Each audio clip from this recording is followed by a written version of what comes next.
2026年進優生活全新訪談節目 Hoga Talk， 同大家傾下咩係安老，點樣先叫做好安老。每一集我都會邀請社會各界各行各業嘅嘉賓上嚟分享一下喺佢哋心目中入邊嘅安老行業應該係點嘅樣呢？我係節目嘅主持 Leo。喺節目開始之前，先喺度同大家拜個年，祝大家馬年大吉，鴻運亨通。回顧翻我喺接觸呢個行業都差唔多接近10個年頭啦。咁啊，可能有啲朋友唔知道，咁其實我嘅工作其實都係嚟自一間即係長者日間中心去開始。咁啊，所以第一集我哋都由一間即係日間中心去探究一下喺呢個行業入邊不為人知嘅一啲趣聞。而今集我邀請咗進優生活營運總監暨荃灣中心主管楊穎如姑娘上嚟同我哋分享。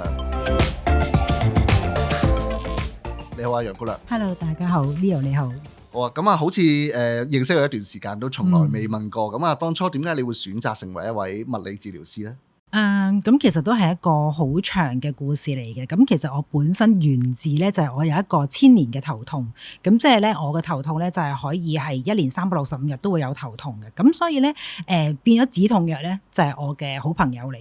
咁喺呢個過程裏邊咧，我就覺得其實西方嘅醫藥啦，咁其實都係一個比較霸道啲嘅治療嚟嘅。咁我亦都喺度諗，咁究竟其實會唔會有其他嘅方法去幫到自己嘅呢一個痛症咧？咁樣。咁所以我哋呢一個物理治療呢個行業咧就叫做輔助醫療啊嘛，即係其實係除咗食藥之外，一啲其他嘅方法，咁去揾一啲可能一啲病症啊或者痛症嘅源頭，然後去用其他醫藥以外嘅方法去處理。咁我覺得呢一個係比較有挑戰性嘅嘢，同埋同時亦都希望睇下可唔可以藉住物理治療呢一樣嘢去幫到自己啦。咁於是咧就投身咗物理治療呢一個行業啦。咁轉眼間都20年啦。咁啊，即係自己問題自己解決嘅一個非常之好嘅例子咁樣。咁但係啊，做物理治療即係通常大家即係出路就會講啊，我哋去即係 HA 啊，甚至自己出嚟執業咁樣。咁你點樣同呢個即係安老行業去結緣？嗱，當年啦講翻，因為都講緊差唔多係，即係直情係20年前㗎啦。咁當年就係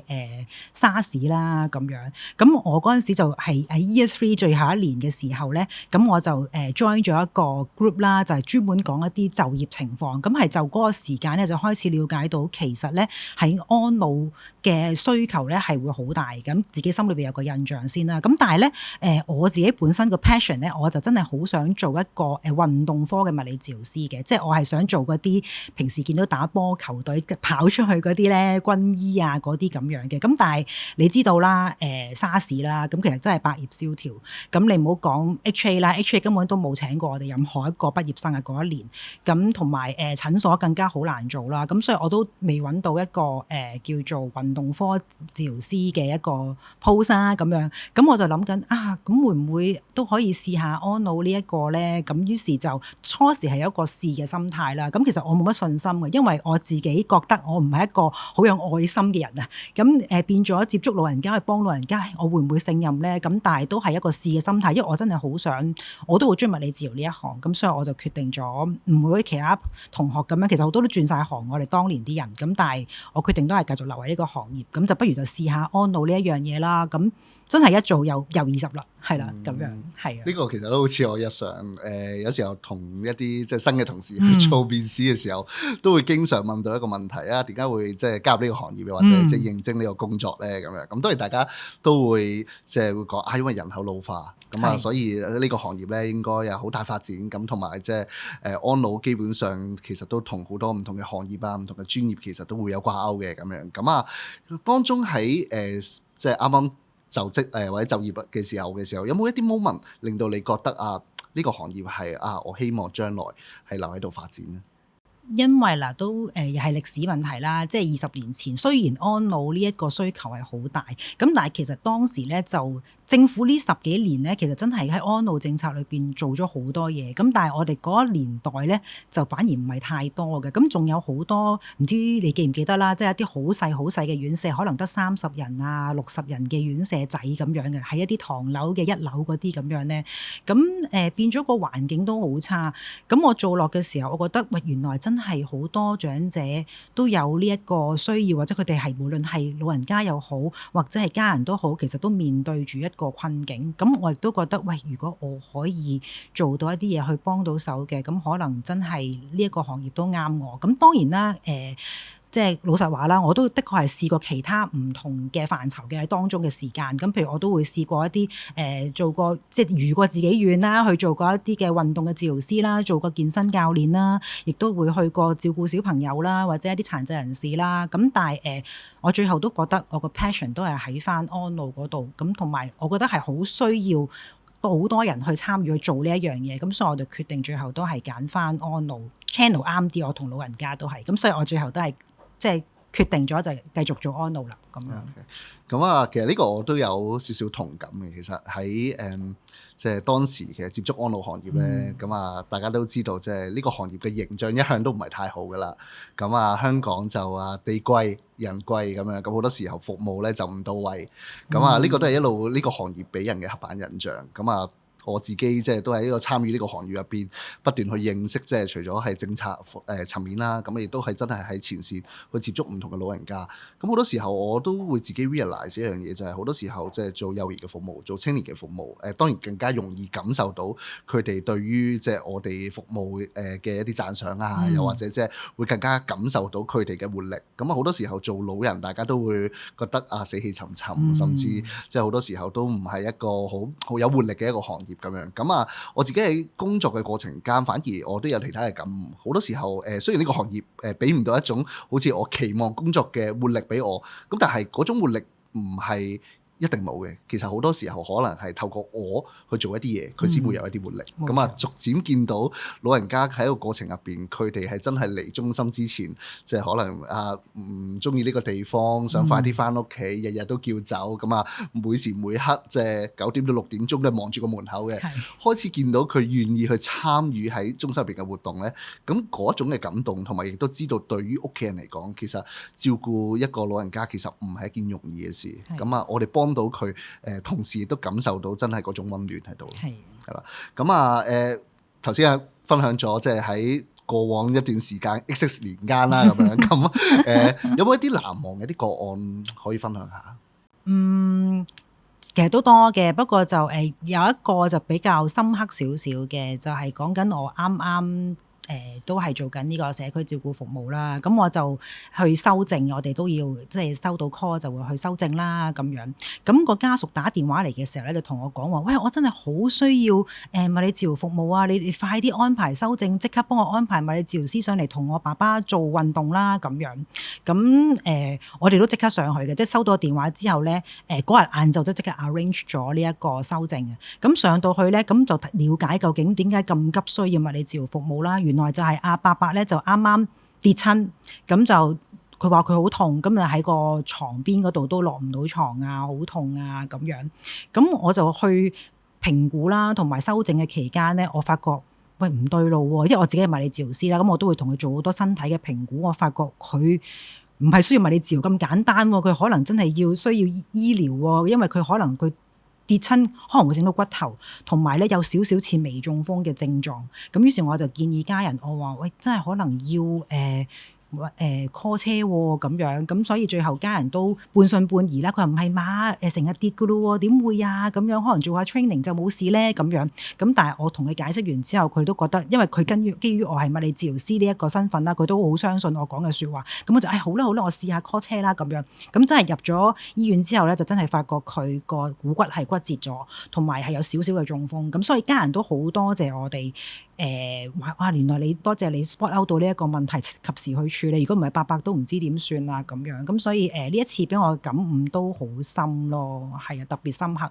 即係喺唔係淨係修正咁簡單啊！即係我自己一來我自己嘅專業身份啊，我嘅知識可以即係臨床即刻幫到人啦咁樣。咁同埋我都開始 realize 到，真係原來呢一個社區嘅服務咧，係真係喺安老嚟講咧，係真係比較貼身啲去接觸到。因為其實好多長者啦，或者係一啲嘅屋企人啦，都唔會咁容易 approach 到一啲嘅醫療知識嘅嘢啊，或者係揾到醫生啊咁樣。可能我哋呢一啲嘅服務就係唯一嘅媒介，俾佢可以接觸到呢一啲嘅支援嘅服務咁樣。咁所以我覺得即係令我覺得好有意義啊！係啊。其實頭先分享嘅個案入邊，其實都有一啲嘅提醒喺度俾我嘅。好多時候即係長者同埋屋企人，始終佢哋唔係受過培訓，佢哋都唔係即係好多年前已經係做緊相關嘅一啲工作。咁好多時候佢哋未必認識其實即係長者去到唔同身體個階段啊，個健康嘅情況需要嘅一啲支援。咁好多時候我哋即係日常工作入邊都經常會面對到，可能揾親我哋嘅一啲 case 好緊急嘅，啱啱入咗醫院，甚至係嚟緊我哋下個禮拜就要出醫院啦。咁所以我諗喺呢啲嘅個案入邊，其實都不斷提醒我哋點樣將我哋嘅工作向社區不斷去講，不斷令到多啲人知道其實社區有啲咩嘅服務，以至就係話其實有啲咩人可以幫到佢哋。咁呢樣嘢我相信都係即係喺個案入邊，你都感受到即係社區照顧去到居家安老，其實亦都係一個即係喺安老行業入邊其中一個界別，但係亦都對於即係大部分社區人士嚟講，其實都係一個好重要嘅一個資源。咁頭先講過啦，即係有一啲即係從前一啲工作就係真係好直接係去治療個 case， 去幫個客人可能做一啲復康咁樣。咁眨眼間係啦，到今日去營運一間長者日間中心。喺個過程入邊，我相信即係喺我過往接觸嘅好多同事嚟講，都有好多甜酸苦辣辛酸，其實真係一言難盡嘅咁樣。咁但係喺你過往即係從一個專業人士嘅一個身份，去到今日係一個管理人員啦，你覺得點樣去克服嘅心態上邊同埋喺工作上面嘅轉變咧？我諗最大嘅一個心態上要克服嘅地方咧，就係特別係for專業人士嚟講咧，我覺得係你而家嘅工作咧，即係你管理啊工作咧，係冇以前咁容易去得到人哋嘅認同或者係掌聲。即係呢樣嘢係我哋要克服嘅嘢，因為以前咧就好簡單，即係一對一面對面，你去俾得個治療，俾個服務嗰個受眾，佢係幫到佢嘅，做到嘢嘅，咁自然家屬就會睇到你嘅成果，就會去讚賞你或者認同你。咁但係管理係唔係呢一回事嘅，即係我哋唔係話淨係單一個角度去做好自己就 OK， 有好多不可控嘅因素啦，無論係環境啊，或者係資源啊，好多嘢制度啊，我哋都要去有好多嘅考慮同埋衡量。咁所以有時做咗出嚟嘅某啲決定咧，係即係好坦白講係順得哥情就失嫂意嘅。咁變咗，就算連自己嘅同事都未必會即時去理解到點解你要做呢個決定啊咁樣。所以有時你覺得做咗一個最完美嘅決定，對件事係最好嘅，咁但係未必會得到好多人嘅讚賞咯。咁但係總之個結果就係你 run 嘅嘢都係順嘅、順暢嘅，所有嘢都係順暢smooth 嘅。咁呢個就係我自己對自己嘅認同咯，咁樣。咁所以有時唔係即係人哋直接去讚你，即係好靠自己好清楚自己做到啲乜嘢而去攞翻個認同感。如果唔係嘅話咧，就會有時都好迷失咁樣。係，我諗呢個行業嘅從業員啦，係啦，無論係唔同嘅崗位，我諗大家都需要即係自己俾掌聲自己，同埋自己去勉勵自己。因為好多時候即係大家崗位唔同，可能負責嘅工作都唔同。咁有啲同事可能佢哋雖然係前線，但可能佢哋未必每日嘅工作係真係去幫到人家身體變得更好。佢可能只不過係去陪診、去送飯，係啦。好多時候未必好直接感受到屋企人即係對佢嘅一啲即係嘉許啊，或者一啲即係讚賞咁樣。咁但係其實好多時候，一個老人家係可以喺社區真係安老，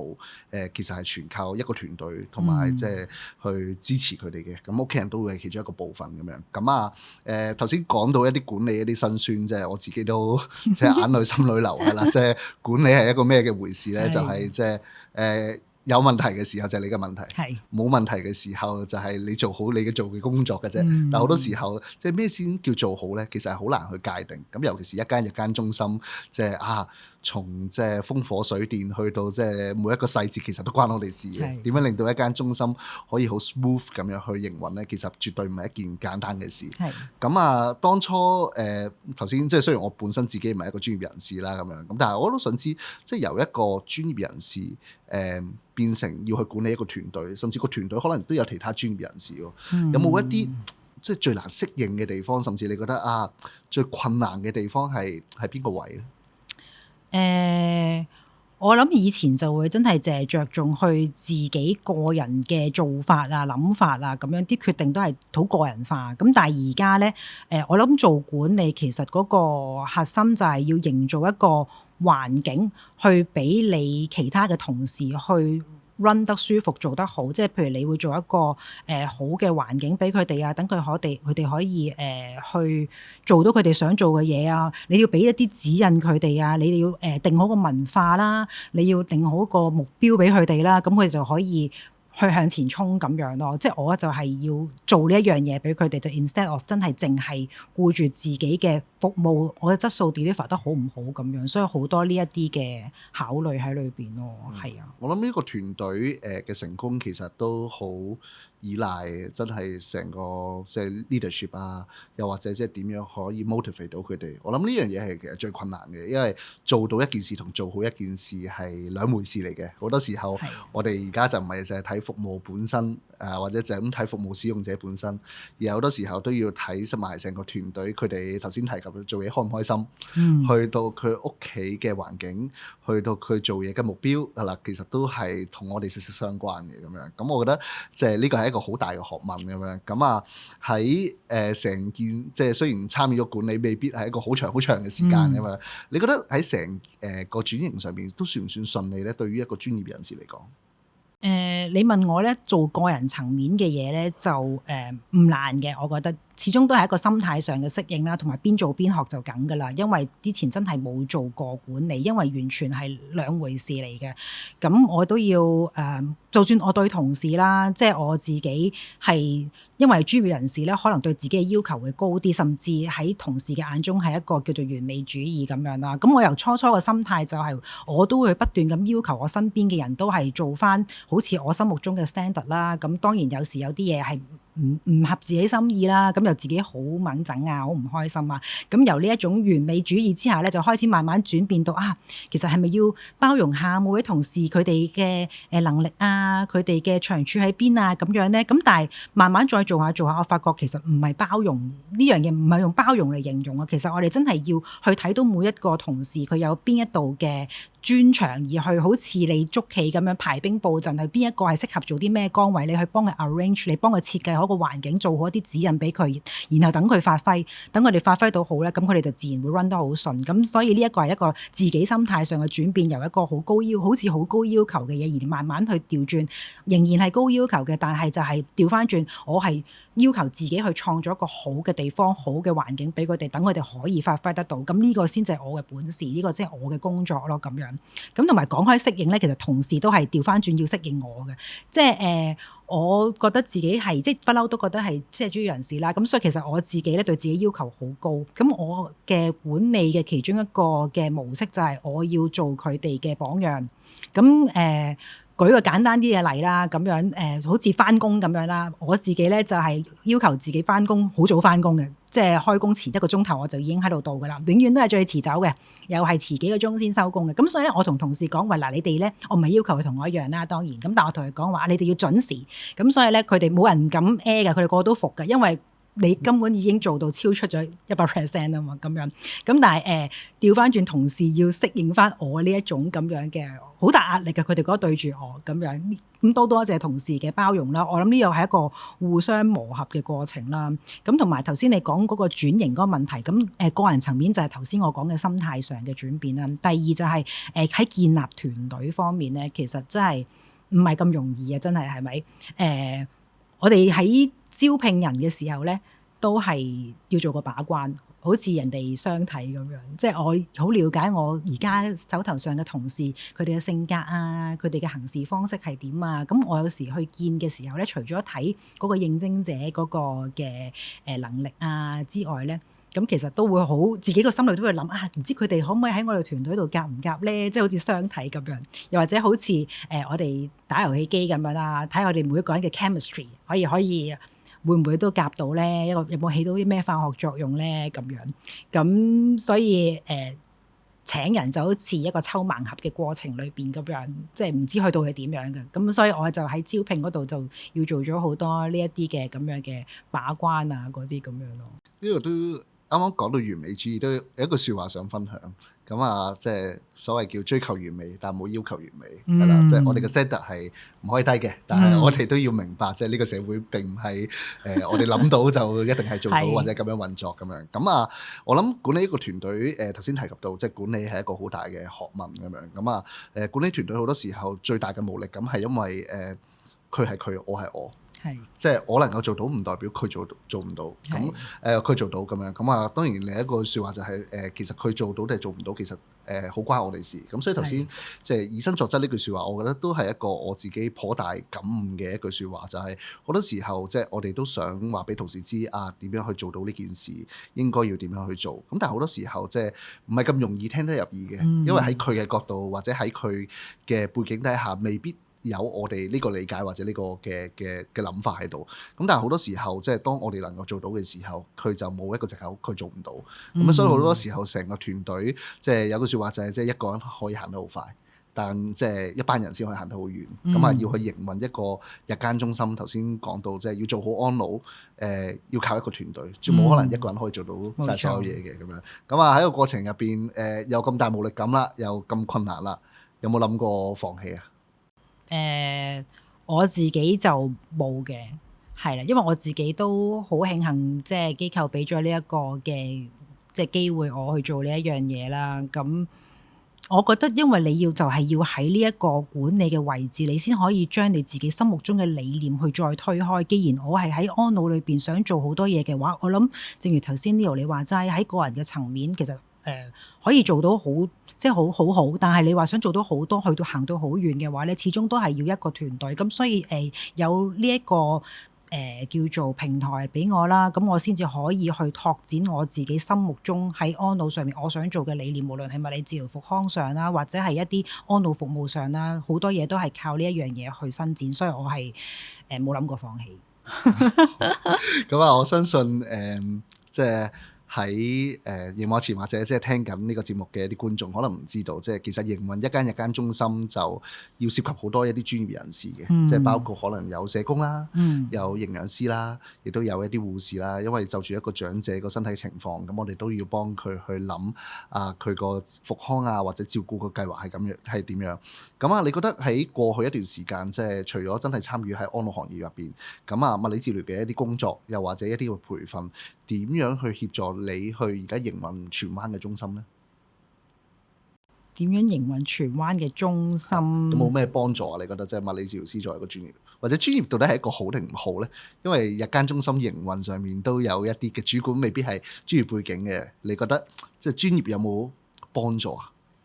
有好有唔好嘅，咁當然啦。其實管理同埋即係做專業人士係兩回事嚟嘅。咁但係我自己係專業人士嘅 background 咧，其實都有一啲嘅好處嘅。起碼我哋自己係好似頭先我啱啱一開頭講啦，即係物理治療其實就係去揾出嗰個問題所在喺邊一度。咁所以我有時去接觸一啲 case 啊，同啲家人啊或者同啲專業人士傾偈嘅時候，我哋會好容易去拆解到究竟嗰個老人家嘅問題個核心喺邊一度。呢一樣嘢係比較容易啲揾到，因為你要揾到個問題嘅核心，你先至可以去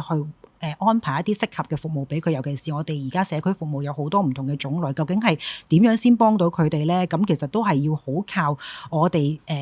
修正嘅人啊，或者係我哋去接觸呢班老人家嘅人嗰個拆解到究竟真正嘅原因喺邊度，而去安排一啲合適嘅服務俾佢。咁同埋喺同客戶上邊，即係屋企人溝通啦。咁我哋一來專業人士嘅身份，佢哋會信任度又會更加會提升啲啦，所以有啲優勢喺度啦。咁同埋我哋解釋問題俾佢聽嘅時候，可能會比較清楚啲啊，或者一啲專業啲嘅角度啊，令到佢哋更加容易信服同埋聽到我哋講咯。咁同埋頭先你都有提過啦，我哋有好多唔同嘅專業人士係一齊做嘢噶嘛。咁我諗專業人士之間互相溝通係容易啲嘅，即係我有呢一個 medical background 咧，咁的確係喺gather 所有同事一齊去合作去揼 plan 嘅時候咧，係會係順暢好多嘅咁樣咯。咁啊，荃灣中心都營運咗應該都年幾兩年時間啦，係啦，年幾時間啦咁樣。咁啊我都即係有時會接觸到你嘅團隊啦，咁我都覺得非常非常之有心同埋有熱誠嘅一個團隊咁樣。咁啊喺你眼中你覺得荃灣中心同一般嘅長者日間中心有啲咩唔同嘅地方？嗱，咁啊唔同嘅地方就肯定係因為講傳統啦，傳統嘅日間中心咧，其實好多都係會係着重喺呢一個psychosocial 啦，即係一啲嘅社交啊方面啊，俾佢哋玩安排好多遊戲啊，俾佢哋等佢開開心心嚟玩到接翻學咁樣嘅。咁我哋除咗呢一個元素之外咧，因為我哋自己係復康嘅身份啦，咁其實復康嘅元素都會好重。咁所以無論喺嗰個中心嘅文化方面啦，即係我哋啲同事都好根深蒂固嘅。總之，你痛啊，做運動啦，咁樣佢哋都會全部都好有呢一個運動嘅 mindset 喺個腦裏邊嘅。呢個我不斷咁樣灌輸佢哋。咁所以喺我哋嘅文化方面啦，都已經係充滿咗呢個復康嘅氣息啦。咁同埋我哋自己嗰個日程啦，即係平時我哋安排嘅所有嘅流程咧，其實我哋嘅復康嘅元素都好重。即係除咗我自己物理治療啦，我會去整好多嘅運動片啊，或者親自落場帶佢哋做運動之外咧，我都會請好多專業人士過嚟幫手一齊搞一啲嘅訓練小組啊，即係職業治療師啊嗰啲都會參與啦。同埋我都有請咗呢個特別之處就係中心我都唔係好多中心有，而家我哋有健身教練喺度嘅，咁所以我哋係都會融入咗好多一啲嘅健身教練嘅一啲運動小組啊咁樣，咁變咗咧教練平時日常都會喺個中心裏邊咧，佢哋就感覺好似一個 fitness centre 咁樣，就唔係話即係嚟到好似係純粹嚟返學啊嚟玩咁簡單，佢哋覺得係自己嚟訓練嘅咁樣，係啦，咁所以同埋喺服務方面啦，我哋自己都會有好多唔同嘅服務啦，我哋輔助醫療都會有好多啦，除咗中醫 support 我哋之外，我哋隔離又有醫療中心有西醫啦，咁我哋又有物理治療師啦、職業治療師啦、營養師啦，同埋言語治療師啊嗰啲咁樣咯，係啊。咁啊，我知道荃灣中心應該都仲有一大嘅特色，就係其實係一個人寵共用嘅一個空間。係啊，係啊，要分享多少少啦。即係我哋有個貓店長喺度嘅，咁我哋其實咧都會有好多花鳥蟲魚嘅，我哋又有好多植物喺我哋嘅中心啦，本身已經咁，跟住我哋又有我哋嘅水耕啦，久唔久有收成有得食啦，咁我哋又有貓仔啦，咁啊貓店長咧就有時都會嚟探下啲老人家，陪佢哋玩啊，咁同埋我哋都會揾好多其他嘅團隊啊，啲狗仔過嚟同佢一齊去玩啊，我哋又有魚啊，啲老人家有時入嚟睇下魚啊，餵下魚啊咁樣，咁所以係一個跨界別嘅一個中心咁樣，好多元素喺裏邊，希望佢哋嚟得玩得開心啦，即係除咗嚟做訓練之外，都係好多唔同嘅元素俾佢哋一個刺激啊，開心咁樣。我諗我喺呢10年工作嘅期間咧，其實都一路見證住香港嘅一啲長者日間中心嘅一啲變化。即係從以前大家可能會覺得一個日間中心咪4埲牆咁，又有人睇住啲老人家咪完咯咁樣。咁但係其實而家嘅長者日間中心喺坊間上面其實已經好多元化，有一啲可能有佢自己嘅主題嘅，有一啲可能佢同個社區其實係融埋一體嘅咁樣。咁我覺得即係應該唔好再叫長者日間中心，應該叫長者會所咁樣，咁啊令到大家對於即係呢個環境可以有多啲嘅想像咁樣。咁啊，如果考下你，如果要用1-2個形容詞去形容呢間中心，你會用咩嘅字啊？幾個跨，第一個係跨界啦，好似頭先你講咁樣，我哋人寵共用啦，即係我哋除咗係人仔之外咧，我哋都會有好多動物啊、花鳥蟲魚，咁呢個第一個跨界啦。咁第二個就係跨代，即係我哋除咗老人家之外咧，其實我哋都有好多一啲融入咗小朋友喺裏邊嘅一啲嘅 project，即係我哋會有好多長幼共融嘅項目啦，有小朋友嚟表演啊，同長者玩啊，做啲小義工啊，或者有啲託管嘅服務啊咁樣，所以我哋都會做到一個跨代。咁另外就係跨時域啊，一條龍服務，跨時域嘅一條龍服務，呢個就同呢一個我自己復康個理念有啲關係。咁因為我哋係復康中心，咁所以我就除咗復康，即係復康係咩意思？就係你唔妥啦，或者係有啲唔夠力啊，去做翻訓練，去回復翻健康。咁我哋除咗復康呢個 stage 之外咧，其實我係想將我哋嘅中心咧係推前嘅，即係佢哋未有事之前咧就已經做定強身健體啦，防範於未然，即係治未病啊。咁所以我哋係一個跨時域嘅一個服務嚟嘅，唔係話有事有需要先至係要去用到我哋嘅，其實我哋係未有事之前，我哋已經幫我哋 keep 好身體，咁所以我會用呢3個跨嚟形容我哋中心。OK，我都會記住呢幾個跨噶啦，今日第一次聽咁樣。咁啊我身邊其實都有好多一啲物理治療師啦，咁啊有時大家傾偈都會講啊，佢哋好想了解呢個行業其實有咩嘅發展啊咁樣。咁啊如果我身邊有一個物理治療師啊，想加入呢個行業啦，甚至想參與喺即係長者日間中心入邊嘅工作啦，有冇咩嘅 tips 即係作為過來人可以俾到佢哋啊？嗱，講安老啦，即係作為物理治療師，我諗我哋本身呢一個專業咧，都係需要有一個積極嘅心態嘅。即係正如你啱開頭你都有提過啦，即係安老服務俾人嘅印象就係好冇活力啊、死氣沉沉啊，甚至有時醫生啊對住長者都會講，譬如話啊同伯伯同醫生講，哎呀我膝頭哥痛啊，咁醫生都話冇得救㗎啦，你退化啊嘛咁樣，咁變咗呢一種嘅心態咧，其實好多時都會灌輸咗喺冇，即係唔單止老人家，甚至我哋自己啲從業員都會覺得啊都係咁上下啦，都係，所以作為一個物理治療咧，我覺得物理治療師係需要係有一個積極嘅心態，起碼我哋自己喺 set 一個目標或者想做每一件事嘅時候，千祈唔好太保守話，我希望 keep 住你嘅身體。其實我係希望佢哋可以有個心態就係進步，俾佢哋有進步 set 嘅目標係 aggressive 啲。進取少少，因為其實真係無論我自己臨床經驗又好，或者係真係學術方面都好啦，都有講到㗎啦。而家其實老人家咧係同年青人一樣嘅，你只要同佢做一個定時定量嘅訓練咧，其實佢哋嘅進步係基本上同後生仔係差唔多。唔好覺得老人家係冇得救，同埋好多嘢都係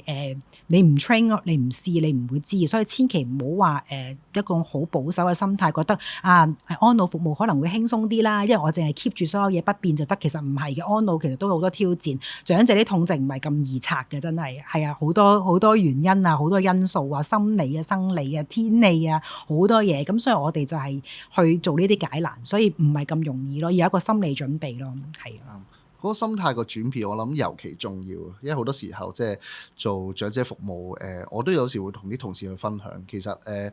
每一個能夠留喺長者行業入邊發展，其實係一個緣分嚟嘅。因為好多時候我哋每一日都其實係即係幫緊老人家，我哋係幫緊社會上有需要嘅一啲人士。咁所以其實能夠留得喺呢個行業入邊咧，其實絕對唔容易，因為我哋個工作複雜。我哋嘅工作亦都即係分好多個層次，咁所以好多時候真係可能有啲物理治療師啱啱參與喺呢個行業，可能一開始都會覺得人工好似冇以前咁高喎，又或者可能佢哋嘅工作唔係咁容易得到人哋認同喎咁樣。咁但係其實即係我哋拉長遠啲去睇，其實呢個行業其實都係好值得，即係每一個專業人士，又或者每一個可能唔同背景嘅人士都可以入嚟去發展咁樣。咁去到節目都差唔多時間啦，咁好似我節目啱啱開頭去講咁樣，咁每一集節目我都邀請嘉賓去分享一下，即係喺佢心目中入邊或者理想入邊嘅一個安老行業，其實應該係點嘅樣呢？如果今日要問你呢條問題，你會點樣回答呢？呢個問題有啲深啊，不過我可以用2個字去形容：自由。點解自由呢？我諗喺呢一個長者嘅層面啦，我希望佢哋過佢哋嘅年老嘅安老生活咧，係有一種自由嘅感覺。咁我點樣先可以令到佢有呢種自由嘅感覺咧？就係我復康都好大其中一個元素啦。希望我可以保持到佢哋啲手腳啊靈活啊，唔好咁多痛症啊。咁起碼佢哋自己想做啲乜嘢嘅時候，佢都可以做。咁年紀老邁對佢哋嚟講就唔係一種負擔，仍然都可以過翻佢哋自己想過嘅生活。呢個就係喺長者層面裏邊，希望透過我哋嘅服務安老服務去做到一個令到佢哋感覺到自由嘅一個心態啦。咁另外一個自由就係喺呢一個照顧者嘅層面啦。我都會希望我哋嘅安老服務做得好嘅話咧，係可以令到啲照顧者會覺得照顧一個長者唔係一種好辛苦嘅事，唔係一種被逼，唔係一種負擔，而係都可以輕輕鬆鬆一齊去面對。佢哋感覺到有我哋呢個行業嘅所有人一齊去 support， 咁佢哋都會感覺到一個自由。咁而最後一個自由就係我哋自己從業員嘅自由。我好希望我哋自己可以發揮到自己每一個專業、每一個崗位、每一個角色，我哋自己諗到嘅理念去幫每一位嘅長者，可以用我哋自由意志，用我哋自己想諗到啲乜嘢就去實踐。希望呢個行業可以俾到呢個咁自由嘅空間我哋。咁如果做得到嘅話咧，就係我最理想嘅一個安老嘅行業嘅狀態。OK， 3個自由，3個跨，係啦，今日就獲益良多咁樣。咁我諗呢個都係我自己即係加入呢個行業入邊嘅其中一個願景，即係除咗每個長者真係可以喺健康嘅狀態底下，佢有一個自由嘅一個生活。亦嗯都希望佢晚年自在，亦都有自尊。咁呢個亦都係我相信係喺呢個行業邊每一個從業員我哋一路即係努力緊嘅一個目標咁樣。咁啊，今集楊谷良同我哋分享咗即係喺過去即係從一個物理治療師嘅一個專業人士參與喺呢個行業嘅一啲點點滴滴，去到